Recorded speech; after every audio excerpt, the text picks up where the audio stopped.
Hello everyone, welcome back on my YouTube channel. आज हम discuss करेंगे strategic management and business policy में EFE और IFE मैट्रिक्स। ठीक है, EFE stand for external factor evaluation and IFE stand for internal factor evaluation. So let's start the topic. A very easy and important topic we are going to start in this video lecture. So let's start the topic. The main objective of both of these metrics is to help organization to analyze internal and external environment. Okay. While we are talking about the strategic management and strategic formulation, prior we have to make business plan, we have to decide, we have to take number of decisions which are related to our business practices. So due to these reasons we have to analyze internal and external environment. Okay, so here we are talking about the environmental scanning and environmental analysis, in which we find out our strength and weaknesses. According to that and according to present condition, we formulate for our best and fruitful strategy. That is we are discussing in this video lecture.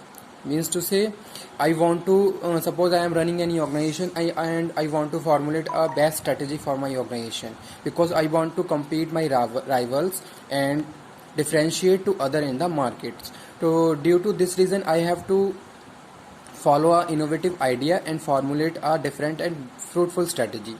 So due to these reason I have to firstly I have to analyze our internal and external environment. In the internal environment we are talking about our strength and weakness. Means to say कि हमारी कहाँ कहाँ strength है और हमारी कहाँ कहाँ weaknesses है. ठीक है, जैसे सपोज कोई भी ऑर्गेनाइजेशन रन हो रही है, ठीक है, अब उसकी कुछ स्ट्रेंथ भी होंगी और उसकी कुछ वीकनेसेस भी होंगी. तो वो जो स्ट्रेंथ और वीकनेसेस हैं वो अपने रिसोर्स के हिसाब से क्या करते हैं, फाइंड आउट करते हैं कि भाई मेरे पास कितने रिसोर्सेज अवेलेबल हैं और कितने एफिशिएंटली मैं उन रिसोर्स को यूज़ कर पा रहा हूँ. ठीक है, और कितना इफेक्टिवली मैं यूज़ कर रहा हूँ और कितना आउटपुट जनरेट कर पा रहा हूँ. तो ये सारी चीज़ें हम बात कर रहे हैं इस मैट्रिक्स में. तो दोनों ही मैट्रिक्स क्या हैं, EFE एक्सटर्नल फैक्टर इवैल्यूएशन और इंटरनल फैक्टर इवैल्यूएशन. सॉरी. तो इसमें हम बात कर रहे हैं कि हम क्या करते हैं, अपनी ऑर्गेनाइजेशन की एनालिसिस करते हैं कि एक तरीके से हम अभी हमारे पास कौन कौन से रिसोर्स अवेलेबल हैं. ठीक है, जैसे रिसोर्स में बात करता हूँ, हमारे पास कितना अच्छा इंफ्रास्ट्रक्चर है, ह्यूमन रिसोर्स है. ठीक है, किस टाइप का हमारे पास मटेरियल अवेलेबल है, मशीनरीज की बात कर रहे हैं, तो किस टाइप के हमारे पास रिसोर्सेज अवेलेबल हैं और किस तरीके से हम उन्हें और ऑप्टिमम यूज़ कर सकते हैं. ठीक है, तो वो एक तरीके से क्या है, हमारी स्ट्रेंथ का काम करते हैं जो भी हमारे पास रिसोर्स अवेलेबल हैं. इसी तरीके से हमारी क्या वीकनेसेस हैं, कहाँ कहाँ हम अच्छे से परफॉर्म नहीं कर पा रहे हैं, उसके पीछे क्या रीज़न है. तो एक तरीके से हमने बात करी कि आपने क्या करा, अपनी एग्जिस्टिंग पोजीशन को फाइंड आउट किया कि अभी हम कहाँ पे स्टैंड कर रहे हैं. सपोज आप बहुत सारे कॉम्पिटिटर्स के बीच हो, तो कॉम्पिटिटर्स के बीच आपकी क्या पोजीशन है. अगर एक भी ग्राफ बनाऊँ तो ग्राफ पे आप कहाँ पे स्टैंड कर रहे हो. ठीक है, कौन से पॉइंट पे आप जाके स्टैंड कर रहे हो. तो इस तरीके से आप क्या कर लेते हो, अपनी करंट पोजीशन को फाइंड आउट कर लेते हो. तो वो मैंने यहाँ पे बात करी, EFE stand external factor evaluation और IFE stand internal factor evaluation. The main objective of both these metrics is to help organization to analyze internal and external environment, strength, weakness, opportunity, threat. इसी तरीके से हम बात करते हैं opportunity और threats की, जो कि एक्सटर्नल एनालिसिस के पार्ट है. ठीक है, एक्सटर्नल एनालिसिस में हम बात कर रहे हैं the environment which is outside the organisation and which we have no control on that environment. उस पर हमारा कोई भी कंट्रोल नहीं है. हम अपने आप को क्या करते हैं, उस एनवायरनमेंट के अकॉर्डिंग रेडी करते हैं और बहुत सारे डिसीजन उस हिसाब से लेते हैं. ठीक है, अगर हम इंटरनल एनालिसिस की बात करें तो वहाँ पे हमारे बहुत सारे चीज़ें ऐसी होती हैं जिन पे हमारा कंट्रोल रहता है. हम टाइम टू टाइम उनको चेंज कर सकते हैं, कंट्रोल कर सकते हैं, मॉडिफाई कर सकते हैं. लेकिन एक्सटर्नल फैक्टर्स में हमारा कोई भी कंट्रोल नहीं है. जैसे कि मार्केट में क्या चल रहा है, ठीक है, आपको मार्केट के हिसाब से अपने आप को रेडी करना होगा.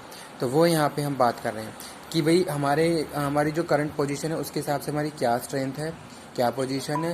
और एक्सटर्नल की बात करूँ तो मार्केट में कौन कौन सी हमारे लिए अपॉर्चुनिटीज़ हैं, ठीक है, और कौन कौन से फैक्टर ऐसे हैं जो थ्रेट का काम कर रहे हैं. तो वो हम डिटरमाइन करते हैं, फाइंड आउट करते हैं बाय एक्सटर्नल फैक्टर। तो वही चीज़ यहाँ पे बताई गई है EFE मैट्रिक्स में। EFE मैट्रिक्स में हम अपॉर्चुनिटी और थ्रेट्स को फाइंड आउट करते हैं, और IFE इंटरनल फैक्टर इवैल्यूएशन में हम इन स्ट्रेंथ और वीकनेसेस को फाइंड आउट करते हैं। ठीक है, overview of matrix. Matrix has proposed by the Fred and David in his book of strategic management.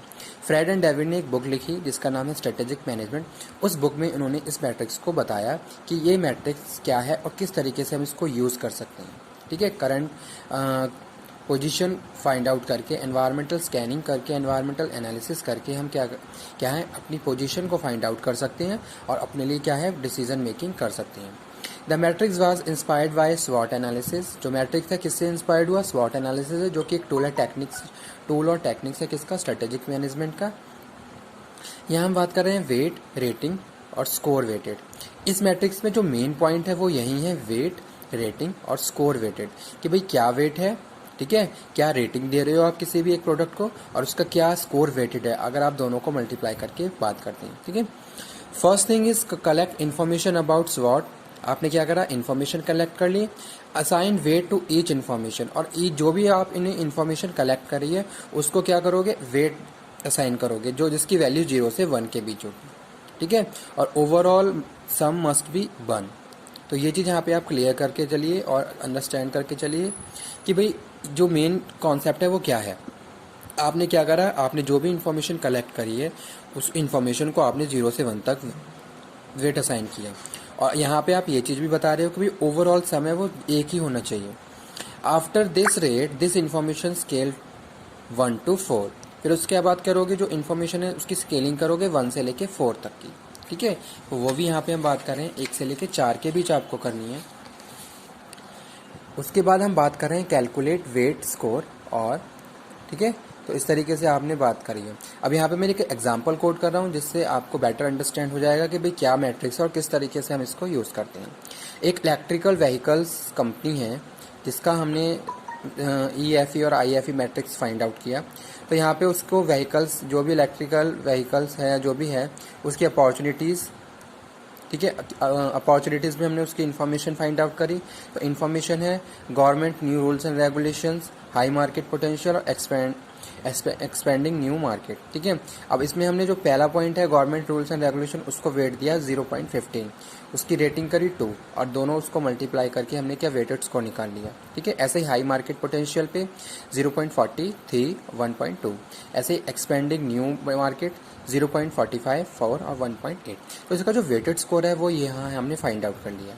ठीक है, इसी तरीके से हम बात कर रहे हैं थ्रेट की। तो थ्रेट में भी हमने क्या करा? इसी तरीके से इन्फॉर्मेशन की रेटिंग करी, और बाद में हम बात कर रहे हैं नाउ सी जो वेटेड स्कोर है अपॉर्चुनिटी और थ्रेट्स का, which high according to that take decisions. जो भी हाई होगा उसके हिसाब से फिर हम डिसीजन ले लेते हैं कि भाई आपका अपॉर्चुनिटी का वेट स्कोर ज़्यादा आ रहा है या फिर आपके थ्रेट का वेट स्कोर ज़्यादा आ रहा है, according to find out your information. फिर उसके हिसाब से हम क्या करते हैं? फ्यूचर के लिए डिसीजन मेकिंग करते हैं और अपने लिए जो भी प्लान है उसके हिसाब से करते हैं। तो ये था आज का टॉपिक। ठीक है, एक चीज़ जो मैं और क्लियर कर देता हूँ, जो EFE और IFE मैट्रिक्स है आज के टाइम में इतना पॉपुलर नहीं है। ठीक है, तो आज के टाइम में तो बहुत सारे और टूल्स एंड टेक्निक्स आ गए हैं जिसके बिहाफ पे हम फॉर्मुलेशन करते हैं, इम्प्लीमेंटेशन करते हैं। ठीक है, लेकिन you have to aware this concept will be in your knowledge. अगर एग्जाम में आ जाए तो आप इसको अच्छे से स्कोर कर पाए। ठीक है, okay, thank you very much.